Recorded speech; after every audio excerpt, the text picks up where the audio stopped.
Hello दोस्तों। आज मैं बहुत ही महत्वपूर्ण फिल्म आर्टिकल 370 को डिटेल में एक्सप्लेन करूंगी।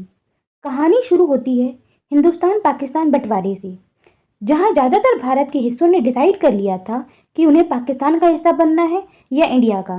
पर अभी तक जम्मू और कश्मीर का फैसला नहीं हो पाया था। जम्मू एंड कश्मीर में मुस्लिम आबादी ज़्यादा थी, मगर वहां का शासनकाल एक हिंदू राजा संभाल रहे थे।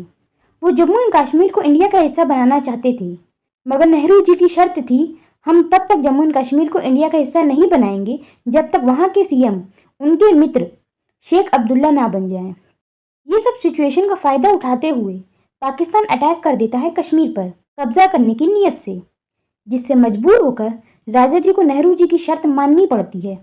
मगर तब तक पाकिस्तान कश्मीर के 1/3 हिस्से पे कब्जा कर चुका था, जो कि आज के समय का पीओके है।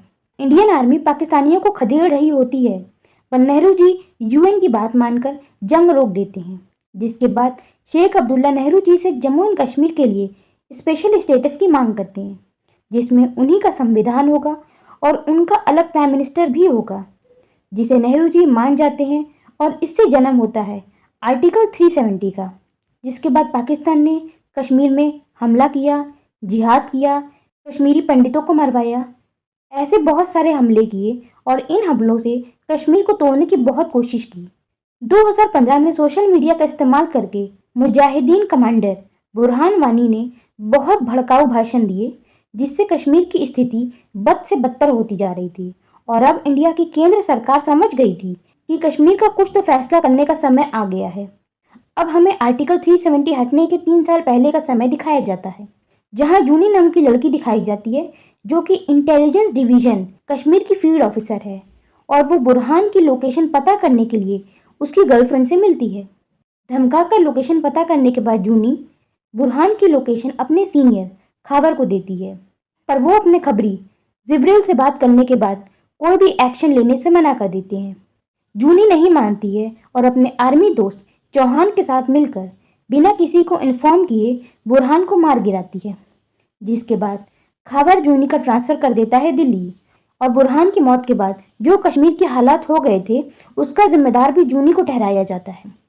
बुरहान की मौत की खबर जम्मू एंड कश्मीर की सीएम परवीना को भी मिलती है। अब हमें जम्मू एंड कश्मीर के सेपरेटिस्ट लीडर याकूब को दिखाया जाता है, जो इंडिया को कश्मीर से अलग करने के लिए बुरहान की मौत का फायदा उठाने को कहते हैं।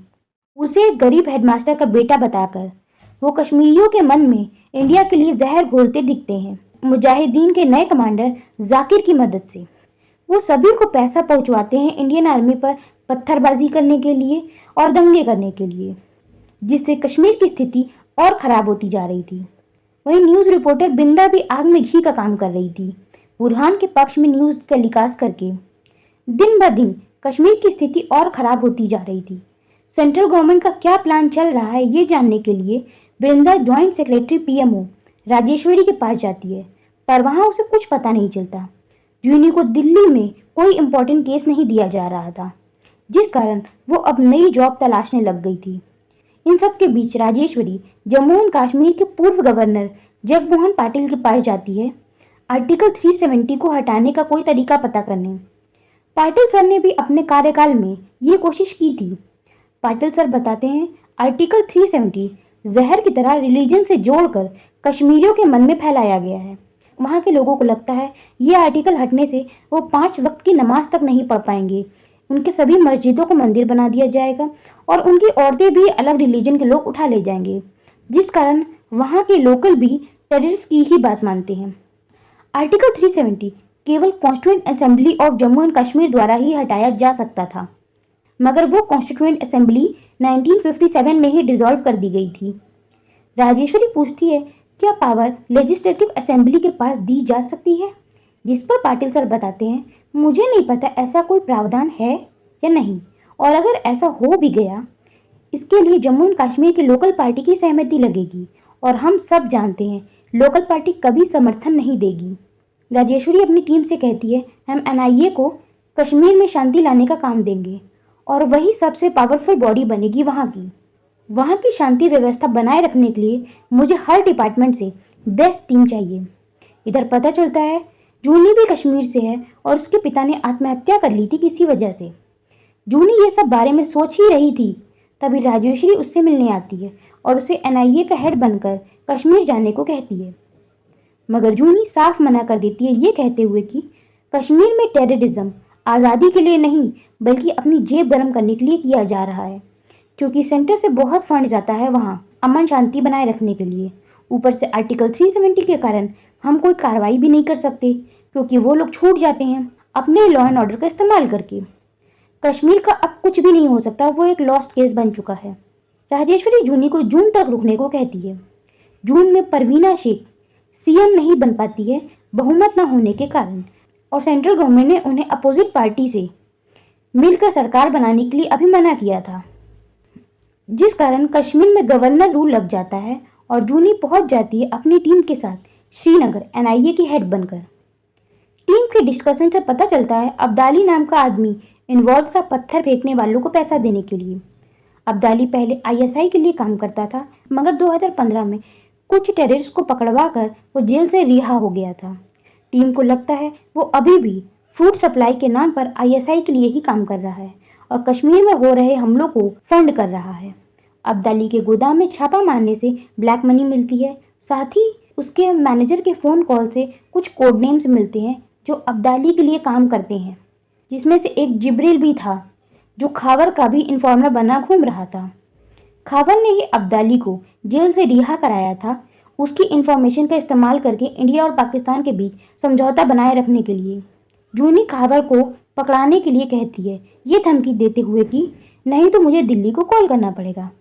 अब्दाली पकड़ लिया जाता है और उसे छुटाने बहुत सारे पत्थरबाज आते हैं और मिलिट्री की जीप पर हमला करते हैं, मगर चौहान अब्दाली को जीप के सामने बांध देता है, जिससे वो लोग रास्ता देने को मजबूर हो जाते हैं। गांव का सरपंच चौहान से रिक्वेस्ट करता है कि पत्थरबाज की सज़ा गांव के मासूम लोगों को ना दें। वो लोग को कभी पैसा और कभी पॉलिटिकल दबाव डालकर पत्थरबाजी कराई जाती है। वो बताते हैं छोटी छोटी ज़रूरतों के लिए हमें लोकल एमएलए के पास जाना पड़ता है, जिसके बदले वो गांव वालों से आर्मी पर हमला और दंगा करते हैं। गांव के लोग मजबूर हैं। अब्दाली वाला हमला परवीना की पार्टी के कहने पर ही हुआ था। इधर परवीना और जलाल मिलकर पार्टी बनाने को तैयार होते हैं और फैक्स करते हैं लेटर दिल्ली में, मगर इस चाल के बारे में सरकार को पता चल गया था और वो फैक्स मशीन ही बंद कर देते हैं। परवीना और जलाल मिलकर सरकार बनाने की घोषणा कर पाते इससे पहले सरकार प्रेसिडेंट रूल लगवा देती है, जिसके अंतर्गत अब सरकार तब तक नहीं बन सकती थी जब तक प्रेसिडेंट को ये न लगे कश्मीर में शांति है। अब्दाली ने कस्टडी में अपना सर फोड़ लिया था हॉस्पिटल शिफ्ट होने की उम्मीद में, मगर राजेश्वरी जूनी को एयर एम्बुलेंस से अब्दाली को दिल्ली लाने को कहती है। दिल्ली में राजेश्वरी से बात करके जूनी को लगता है सरकार आर्टिकल 370 का कुछ तो करने वाली है। वो ये बताने के लिए चौहान को कॉल करती है, मगर साफ आवाज़ न आने के कारण बात नहीं हो पाती है। तभी एक कार आरडीएक्स के साथ मिलिट्री ट्रक से लड़ जाती है। इस हमले में करीब 40 जवान शहीद हो जाते हैं, इंक्लूडिंग चौहान, और ये था पुलवामा अटैक, जो कि 14 फरवरी 2019 को हुआ था। केंद्र सरकार को लीड मिलती है कि ये हमला याकूब ने कराया था, जिस वजह से याकूब को पकड़ लिया जाता है। इन्वेस्टिगेशन में याकूब बताता है आईएसआई की तरफ से ये मिशन जाकिर लीड कर रहा था और सुसाइड बॉम्बर एक 20 साल का बच्चा था जो पत्थरबाजी के लिए जेल में बंद था और उसको जेल से निकाला था खावर ने। जूनी गुस्से में खावर के पास जाती है और बहुत सुनाती है, ये कहते हुए कि आपके आतंकवादियों के साथ कनेक्शन बनाए रखने के कारण वो लड़का जेल से बाहर आया। आपको लगता है ये कनेक्शन शांति बनाए रखने में मदद करते हैं, मगर सच्चाई ये है हम कभी भी इस कारण आगे ही नहीं बढ़ पाए। जूनी खावर को सस्पेंड कर देती है। उधर सेंट्रल गवर्नमेंट डिसाइड करती है कि हम आर्टिकल 370 हटाएंगे, मगर कॉन्स्टिट्यूशन की मदद से, न कि जोर जबरदस्ती से। साथ ही साथ मोदी जी ये भी कहते हैं कि आने वाले पार्लियामेंट सेशन के लास्ट 2 दिन यानी 5 और 6 अगस्त को हम ये बिल प्रेजेंट करेंगे और वो इसकी जिम्मेदारी अमित शाह को देते हैं। उधर जम्मू एंड कश्मीर के पूर्व सीएम जलाल खुलेआम भाषण देते हैं कि अगर आर्टिकल 370 हटा तो कश्मीर इंडिया का हिस्सा नहीं रहेगा। राजेश्वरी कहती है ये पूरा काम सीक्रेटली होगा, केवल कुछ लोगों को छोड़कर। वकील चटर्जी राजेश्वरी को बताते हैं अभी तक 4 बार जम्मू एंड कश्मीर के कॉन्स्टिट्यूएंट असेंबली के फैसले से आर्टिकल में चेंजेस लाए गए हैं। पहला 1952 में, उसके बाद 1954, 58 और लास्ट में 1965। जिस पर राजेश्वरी कहती है कॉन्स्टिट्यूएंट असेंबली तो 1957 में ही डिसॉल्व कर दी गई थी, फिर कैसे 1958 और 1965 में किया गया। चैटर्जी कहते हैं 1965 को आर्टिकल 367 के अंतर्गत किया गया, मतलब कि प्रेसिडेंट ऑफ इंडिया कोई भी आर्टिकल में चेंजेस ला सकते हैं। 1958 में कैसे चेंजेस लाए गए थे अभी हम उसको पता लगाने की कोशिश कर रहे हैं।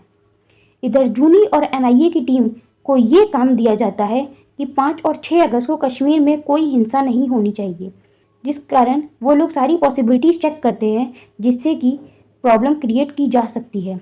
इन पॉसिबिलिटीज़ में आतंकवादी हमले से लेकर पानी को कंटामिनेट करने तक सब शामिल था, और साथ ही साथ वो ये भी देख रहे हैं कि उस दिन कौन कौन लोग उनके लिए प्रॉब्लम क्रिएट कर सकते हैं। एनआईए डिसाइड करती है सभी लोगों को हाउस अरेस्ट या फिर जेल में डाल दिया जाए जिन्होंने कभी भी इंडिया के खिलाफ कोई भी एक्टिविटी की है।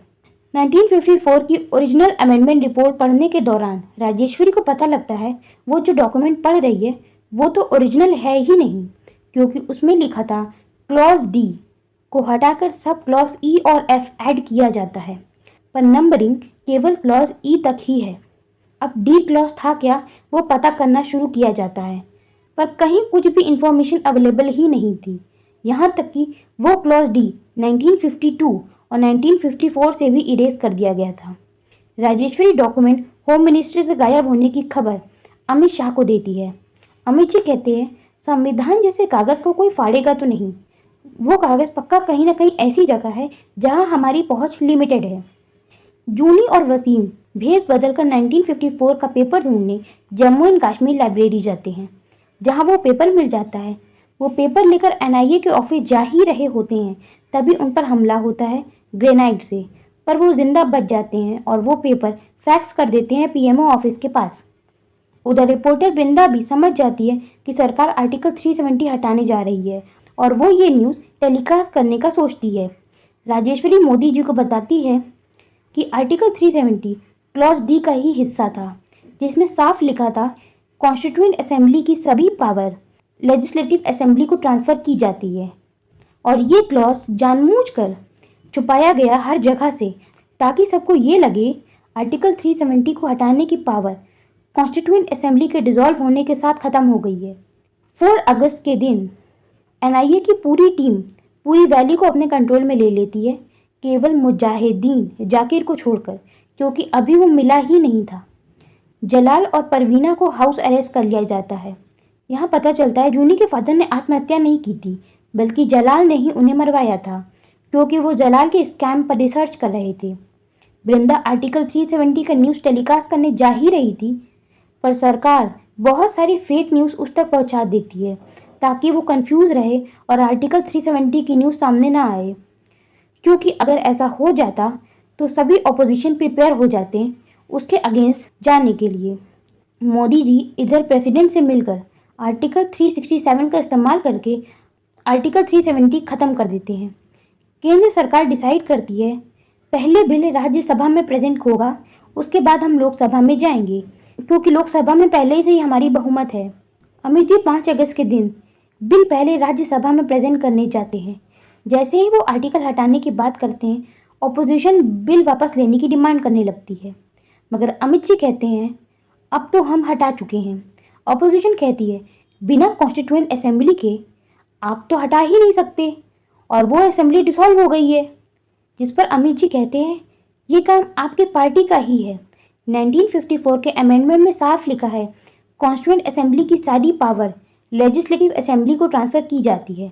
जैसे कि अभी सरकार बनी ही नहीं है, इसका मतलब डायरेक्ट पावर पार्लियामेंट के पास आती है।